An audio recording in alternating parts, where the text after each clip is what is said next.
በተለያዩ አፕሊኬሽን በሞባይል አፕሊኬሽን ከቤት ሆነው ይሄ አገልግሎት መጠቀም ይችላሉ።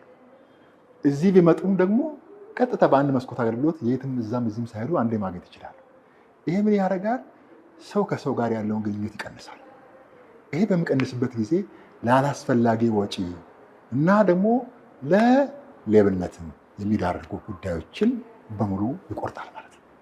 ስለዚህ ውጤታማም ቀልጣፋም እና ደግሞ አስተዳደሩ ከንክኪና ከሙስና የጸዳ እንዲሆን ያደርጋል።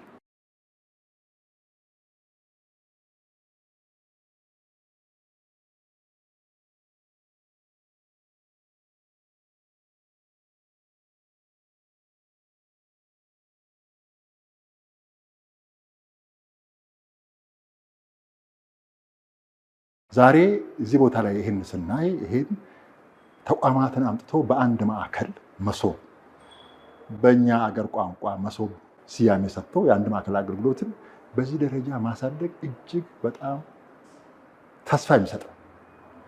የመንግስት አገልግሎት አቅርቦት የተሳለጠ ሊሆን እንደሚችል እጅግ ውጤታማ እንደሚችል ማሳያም ነው።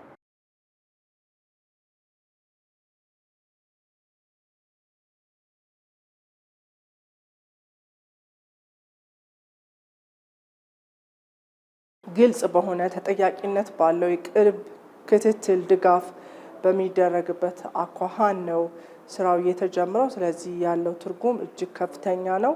ቀልጣፋ የሆነ አገልግሎት ለመስጠት ግልጽነትን ለመፍጠር ለምሳሌ ህዝባችን እያነሳ ያለው አገልግሎቱን ዴሊቨር ማድረግ ያለበት አካል አናገኝም የሚል ነገር ይነሳ ያንን ሁሉ የሚቀርፍበትና ከቦታ ቦታ ሳይሄድ ዋን ስቶፕ ሰርቪስ ወይም አንድ ቦታ ሆኖ አገልግሎት የሚያገኝበትን ሁኔታ ነው ያየነው።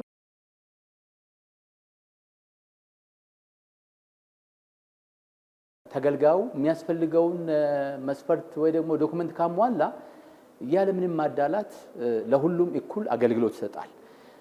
ሌላው ደግሞ ጊዜ ብቻ ሳይሆን ገንዘብ ይቆጥባል።